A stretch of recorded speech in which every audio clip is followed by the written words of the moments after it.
Bonjour, et bienvenue à cette présentation sur l'innovation de business model. Donc, je suis Peter Kitts, président et fondateur du cabinet Elton Pickford et nous sommes spécialisés dans l'innovation de business model. Le sujet de cette présentation, qui va prendre quelques minutes, est de clarifier le terme business model et surtout innovation de business model. Qu'est-ce que c'est? Donc, dans innovation de business model, on a le mot innovation. On a différents types d'innovation. La première innovation, c'est l'innovation de produits. Typiquement avec Apple, l'iPhone, c'est un produit qui était innovant. Ensuite, vous avez de l'innovation de processus. Les porte-containers, c'est de l'innovation de processus. Nous, on va parler d'innovation de business model. Alors, qu'est-ce que c'est? Pour introduire ce sujet, je vais vous parler d'Henry Ford. En 1908, Henry Ford, que vous avez en photo, va lancer la Ford T. La Ford T, c'est le premier véhicule low cost du marché. C'est un véhicule qui va être vendu 300 dollars alors que la concurrence est à 2000 dollars. Alors pourquoi Henry Ford va positionner son véhicule à 300 dollars? Eh bien, il va prendre comme référence le salaire de ses ouvriers. Il se dit, si mes ouvriers, avec leur salaire qui n'est pas très élevé, ont la capacité à acheter le véhicule, s'ils ont un pouvoir d'achat suffisant par rapport au prix du véhicule, eh bien je risque d'avoir un marché devant moi qui est très important au niveau des États-Unis et peut-être au niveau international. Alors comment va-t-il faire pour baisser son tarif à 300 dollars? Premier élément, il va créer la première chaîne d'assemblage automobile. On va avoir des chaînes d'assemblage à cette époque dans d'autres secteurs, mais pas dans l'automobile. Donc première chaîne d'assemblage dans le secteur de l'automobile. Ensuite, il va optimiser également tous les achats. Et notamment, on prête les propos à Henry Ford de dire les gens peuvent choisir n'importe quelle couleur pour la Ford T à partir du moment où cette couleur est le noir. Parce qu'en fait, il va sortir la Ford T en une seule couleur, c'est le noir. Ça va lui donner un pouvoir de négociation vis-à-vis de ses fournisseurs et donc d'optimiser le prix de revient du véhicule. Le résultat, pour la Ford T, c'est 15 millions de Ford vendus en quelques années. C'était égalé ou battu quelques années après par le groupe Volkswagen avec la coccinelle. Plus récemment, vous avez Beyoncé. En décembre 2013, Beyoncé va sortir son nouvel album qui s'appelle Surprise.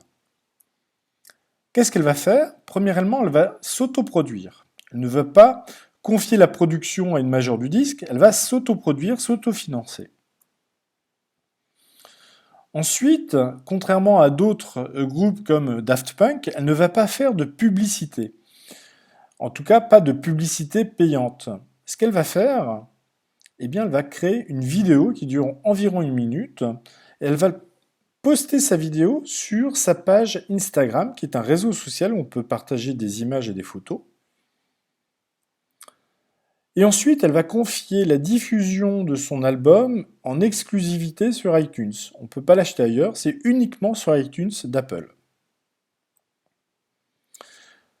Le résultat, en une semaine, c'est 617 000 ventes aux États-Unis, 1 million d'albums vendus dans le monde. Alors, qu'ont-ils en commun? On a Henry Ford dans le secteur de l'automobile en 1908 et vous avez Beyoncé en décembre 2013 dans le secteur de la musique. Alors vous pourrez me dire, ce sont des Américains, mais ça ne compte pas. Alors qu'ont-ils en commun? Premier élément, ils ont dû proposer leurs produits, leurs nouveaux produits, accompagnés d'un business model. Deuxième élément, à votre avis, est-ce qu'ils ont copié un business model concurrent? Eh bien non. Ils ont inventé leur propre business model. C'est extrêmement important d'éviter de copier. Il faut créer son propre business model parce qu'on a ses propres savoir-faire, sa propre clientèle, ses propres canaux de diffusion, sa propre culture interne, ses propres processus. Donc tout ça est important à prendre en compte pour se créer son propre business model adapté à sa propre entreprise et à son propre marché. Ensuite, lancer un business model innovant, eh bien, c'est risqué. Donc il faut prendre des risques et surtout, il faut tester. Il faut tester toutes vos hypothèses de business model, ce qu'on appelle la proposition de valeur, le segment de marché, votre modèle de revenu, tout ça, ce qu'on va détailler juste après. Alors, comment peut-on créer un modèle économique à succès? Eh bien, premier élément, il faut un langage commun. Il faut qu'on puisse se comprendre. La création d'un modèle économique, c'est un sport d'équipe. Quand vous travaillez en équipe, il faut que vous puissiez vous comprendre. La définition proposée par Alexander Osterwalder du business model, donc un business model ou un modèle économique, décrit les principes selon lesquels une organisation ou une entreprise va créer, délivrer et capturer de la valeur. Donc en gros, un business model, c'est comment vous créez, comment vous délivrez et comment vous capturez de la valeur. Et un business model innovant, eh bien c'est une nouvelle manière de créer, de délivrer et de capturer de la valeur. Pour qu'on puisse se comprendre, on va utiliser le Business Model Canvas comme langage commun. Le Business Model Canvas, ce sont 9 blocs qui vont décrire les 4 grandes dimensions de l'entreprise, à savoir le segment de client ou les segments de clients, l'offre, l'infrastructure et la viabilité financière. Le premier bloc, donc le segment ou les segments de clientèle, ce sont en fait à cet endroit que vous allez identifier vos clients et prospects potentiels. Donc ça peut être un segment de marché, c'est le particulier, ça peut être l'entreprise, peut-être l'entreprise du secteur agroalimentaire, la grande distribution, le secteur bancaire. On peut avoir également plusieurs segments de clientèle au sein même de son modèle économique. La proposition de valeur, c'est ce que vous allez proposer à vos clients. Est-ce que vous proposez un produit, un service? Est-ce que c'est une marque, une image de marque? Si je prends Chanel, on achète du Chanel, c'est également une proposition de valeur. Donc le luxe, avec la marque Chanel, c'est une proposition de valeur. Proposition de valeur, globalement, c'est l'avantage que vous proposez au client. Ça peut être un avantage basé sur la rapidité de livraison, les fonctionnalités d'un produit, les facilités d'usage d'un produit. Une fois que vous avez identifié vos différents segments de clientèle et votre proposition de valeur qui est adaptée à vos différents segments de clientèle, vous devez vous poser la question des canaux de distribution. De quelle manière vous allez diffuser votre produit, de quelle manière vous allez livrer votre produit. Si je prends l'exemple d'Amazon, Amazon propose et vend ses produits par le canal Internet, par le site amazon.com, mais il livre également par la poste, donc c'est un deuxième canal de diffusion de l'offre. C'est à cet endroit qu'on va pouvoir avoir de la vente directe, avec une force de vente interne, peut-être des revendeurs, peut-être de la vente par grossiste, de la vente en réunion de type Tupperware, etc., etc. Ensuite, vous avez le bloc relation avec le client. Quel type de relation votre client souhaite avoir avec votre entreprise? Si je prends l'exemple du médecin de famille, le médecin de famille, généralement, a une relation très personnalisée avec ses clients. Il ne vous traite pas comme un numéro. Par opposition, quand on utilise Facebook ou Google, la majorité de la relation est faite de manière automatique.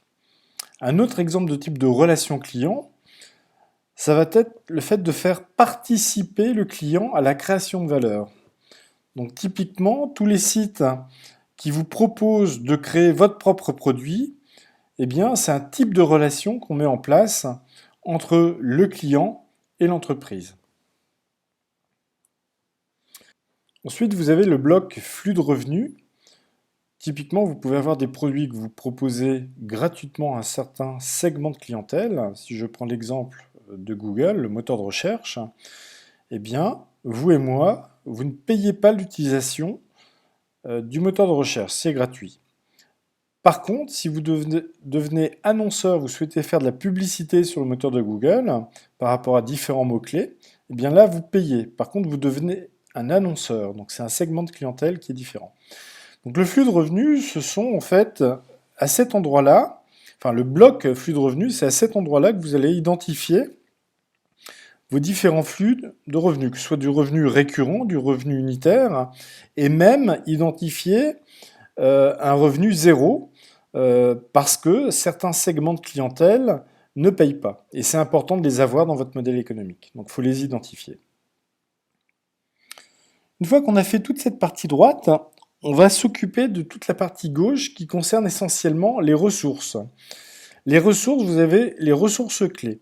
Si je prends à nouveau un exemple dans le secteur de l'Internet, si je prends l'exemple d'Amazon, les ressources clés d'Amazon, elles sont à la fois informatiques, donc tout le système informatique d'Amazon, ce sont des ressources clés, c'est important.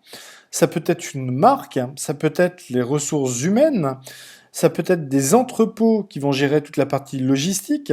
Donc ça, c'est les ressources clés. Au-dessus, vous avez les activités clés. Qu'est-ce que vous faites tous les jours pour faire fonctionner votre modèle économique? Qu'est-ce que vous faites tous les jours pour animer vos canaux de distribution, pour mettre en place une relation privilégiée avec vos clients, pour construire ou fabriquer votre produit ou votre service ou le proposer? Donc les activités clés, c'est à cet endroit-là, dans ce bloc-là, que vous allez identifier tous ces éléments-là. Reprenons l'exemple d'Amazon. Dans les activités clés d'Amazon, eh bien, vous avez la gestion de la logistique. Vous avez également une activité clé qui est très importante, mais qui ne paraît pas évidente au premier regard. Eh bien, c'est toute la partie développement du site et toute la gestion de l'infrastructure informatique. Donc ça, ce sont les activités clés. Sur la gauche, vous avez les partenaires clés ou fournisseurs clés de l'entreprise. On voit que c'est imbriqué avec les activités clés et les ressources clés en bas. Généralement, il faut se poser la question de quelle manière les partenaires clés ou les fournisseurs clés vont pouvoir compléter peut-être des éléments de vos activités clés, peut-être que certaines choses, vous n'avez pas à les faire en interne, mais vous allez les sous-traiter, avec un avantage compétitif en faisant sous-traiter cette activité-là à votre fournisseur. Peut-être que, reprenons l'exemple d'Amazon, leur cœur de métier, ce n'est pas faire de la logistique, et c'est de sous-traiter une partie de la logistique, ce qui n'est pas le cas, hein. Amazon le fait en interne. Par contre, Amazon va sous-traiter la partie livraison. De même que sur les entrepôts, peut-être que vous n'avez pas besoin d'avoir vos propres entrepôts, ou alors si vous avez une usine qui est dans une ressource clé, vous n'avez peut-être pas forcément besoin d'avoir une usine. Et dans ce cas-là, vous allez sous-traiter la partie fabrication à votre fournisseur. Ce qui est intéressant avec les partenaires clés, c'est qu'ils permettent de contribuer à compléter votre proposition de valeur. Peut-être que votre produit seul ou votre service seul n'est pas suffisant pour adresser un nouveau marché.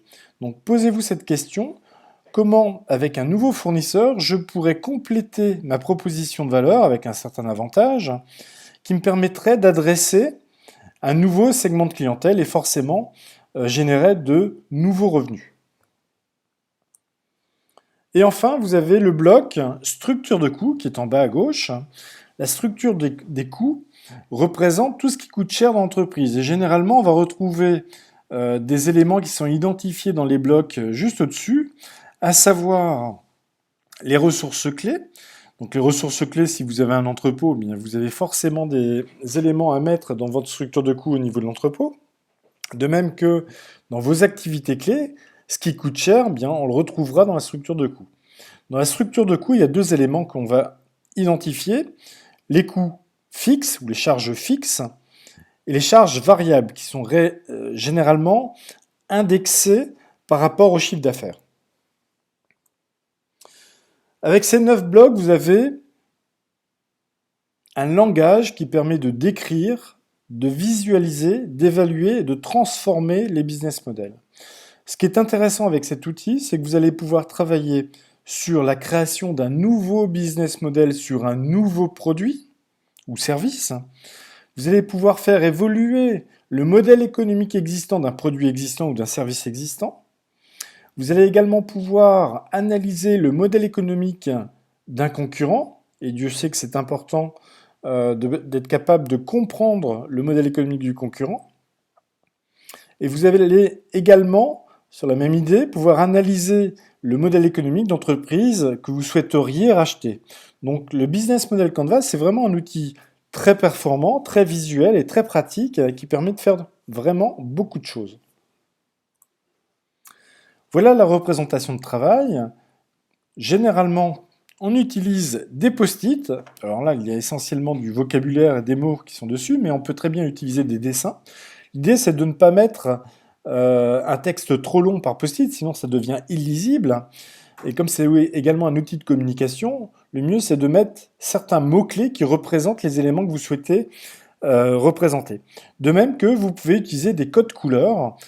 Par exemple, là, j'ai un code couleur rouge sur la cible 2, dans segmentation de clients. La cible 2, eh bien, c'est en rouge, et on va proposer une proposition de valeur qui lui est propre, en rouge, avec peut-être un revenu particulier qui lui est également propre.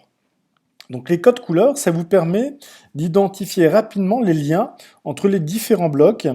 Donc c'est quelque chose de très très visuel. Ça, c'est un exemple de workshop que j'ai animé récemment. Vous voyez que le Business Model Canvas, on l'imprime en grand format, ça fait entre 1 mètre et 2 mètres de large, ça dépend des versions. Et les équipes vont travailler en groupe sur le modèle économique d'une entreprise. Et ça va être très visuel. Là, par exemple, on voit typiquement qu'ils ont utilisé des codes couleurs pour identifier une proposition de valeur adressée à un segment de marché luxe design. Et on voit également qu'il y a des post-it sur les partenaires qui sont de la même couleur. Donc j'imagine qu'il y a eu un partenaire clé qui permet de compléter la proposition de valeur pour adresser un nouveau segment de marché. Alors une question qui est très importante, pourquoi faut-il innover au niveau de son business model? Alors ce petit graphique résume à lui seul pourquoi. En fait, d'une manière générale, l'innovation de business model va créer plus de valeur que l'innovation produit ou processus. Sur ce graphique, en bleu, vous avez les entreprises qui innovent au niveau produit et processus. Donc elles créent un certain niveau de valeur pour l'actionnaire. Ce que l'on voit à côté, c'est le graphique de ceux qui innovent au niveau de leur modèle économique. Eh bien, quand on innove au niveau de son modèle économique, on crée beaucoup plus de valeur que de la simple innovation processus ou produit. Donc ça, c'est un premier élément. Deuxième élément, on voit que le graphique descend avec le temps. Donc il y a 3 ans, 5 ans, 10 ans. Ça veut dire quoi? Ça veut dire que le modèle économique d'une entreprise doit être revu régulièrement. Pour quelle raison? Parce qu'en fait, l'écosystème de l'entreprise évolue très rapidement. De même que la concurrence, si elle s'aperçoit que l'entreprise a plutôt de bons résultats avec son modèle économique, eh bien, à un moment donné, elle va commencer à être copiée. Donc son avantage compétitif va diminuer. Donc c'est très important de revoir régulièrement son modèle économique. Et comment revoir son modèle économique régulièrement? C'est avec un outil simple. Et le Business Model Canvas, c'est un outil simple qui permet de travailler, alors simple mais pas simpliste, mais qui permet de travailler en équipe et régulièrement pour revoir son modèle économique. À retenir, l'innovation seule n'est pas suffisante, il faut l'accompagner d'un business model innovant. C'est pas parce que vous allez développer un produit ou un service innovant que ça va être suffisant. C'est pas pour ça qu'il va se vendre. Donc il faut bien compléter le modèle économique et voir de quelle manière vous allez pouvoir faire les choses différemment, mais surtout adapter à ce qu'attendent les clients. Un business model, j'aime bien cette analogie, c'est comme un yaourt. Il y a une date limite de consommation. Malheureusement, vous ne connaissez pas cette date limite de consommation. Donc il va falloir revoir régulièrement votre business model. Donc un business model doit être revu régulièrement et adapté au changement de son environnement pour ne pas devenir obsolète. Alors un autre exemple, pour illustrer la copie de business model, la copie d'un concurrent, le low cost. Vous avez une société qui fonctionne très très bien, qui est EasyJet, dans le secteur de l'aérien, du transport aérien. Ça fonctionne très très bien, donc c'est une entreprise plutôt low cost, et donc elle va être copiée par une entreprise qui s'appelle Air France, et Air France va créer sa propre structure low cost, c'est Transavia. Le problème qu'on a tous pu voir récemment, c'est que ça crée des grèves au sein du groupe Air France, pour différentes raisons. Tout ça pour dire quoi? Pour dire que un business model adapté à votre entreprise et à votre marché peut être difficile à copier par vos concurrents. EasyJet a réussi à créer son propre modèle économique low cost par rapport à ses propres forces, son propre savoir-faire, ses propres charges internes et autres. Par contre, on voit bien que Air France a beaucoup de mal à le faire pour différentes raisons. Pour une question de culture interne, peut-être que les syndicats sont pas forcément contents de faire du low cost dans une société sœur, etc., etc. Donc créer son modèle économique par rapport à ses propres forces et ses propres faiblesses, par rapport à ses propres réseaux de distribution, sa propre clientèle, ses propres marchés, sa propre culture interne et ses propres processus, c'est bien mieux que d'essayer de copier le modèle économique d'un concurrent. Donc moi je vous invite à imaginer le modèle économique de votre entreprise et non pas essayer de vous inspirer du modèle économique de vos concurrents. Voilà, nous avons terminé avec cette présentation. J'espère que ça a été clair. N'hésitez pas à revenir vers moi si vous avez des questions. Merci.